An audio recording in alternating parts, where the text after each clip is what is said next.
Mister Abdullah তার ছেলের কাছে আসতেছেন। আসসালামু আলাইকুম। বাবা আসাদুল্লাহ, তুমি কেমন আছো? ওয়ালাইকুম আসসালাম। আলহামদুলিল্লাহ আব্বু, আমি ভালো আছি। তুমি কেমন আছো? আলহামদুলিল্লাহ, আমি অনেক ভালো আছি। আচ্ছা বাবা আসাদুল্লাহ, বলো তো, পৃথিবীর সবচাইতে বোকা ব্যক্তিকে? না বাবা, আমি জানি না তো, তুমি বলো। বোকা লোকটি কে বাবা? আমিও জানতে চাই। প্লিজ প্লিজ বলো না বাবা। অলক্ষী বাবা, বলো। আমি কত কিছু জানি, কিন্তু এটা এখনো জানলাম না। আমিও বোকা, তাই না বাবা? পৃথিবীর সবচাইতে বোকা ব্যক্তি হলো সে, যে তার স্রষ্টা আল্লাহ পাক রব্বুল আলামিনকেই চিনে না এবং তার প্রতি বিশ্বাস রাখে না।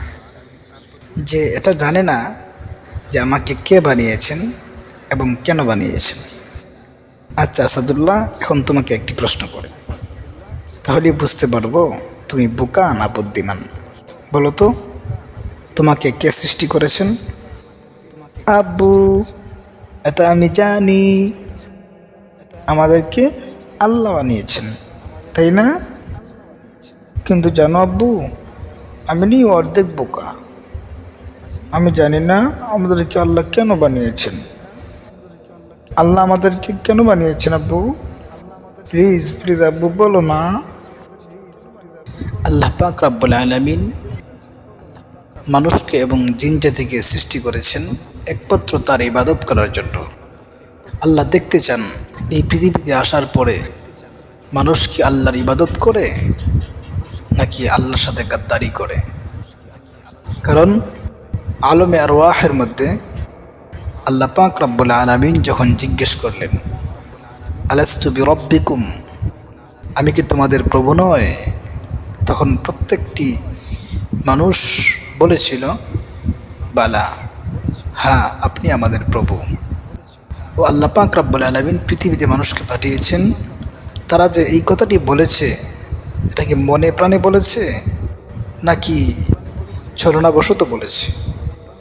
যেমন নাকি সূরাতুল মুলকের 2 নম্বর আয়াতে আল্লাহ পাক রব্বুল আলামিন ইরশাদ করেছেন, আল্লাযী খালাকাল মাউতা ওয়াল হায়াতা লিয়াবলুয়াকুম আইয়ুকুম আহসানু আমালা।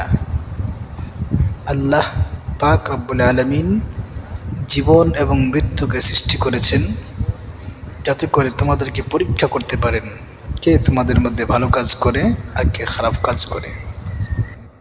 এক কথায় এই পৃথিবীতে সবচেয়ে বোকা ব্যক্তি হলো সেই, যে পৃথিবীতে আসলো, থাকলো, খাইলো, জীবনের সব কিছু করলো, কিন্তু তাকে পৃথিবীতে কে পাঠিয়েছে এবং কেন পাঠিয়েছে এটা সেই বলদে জানলো না, মানলো না।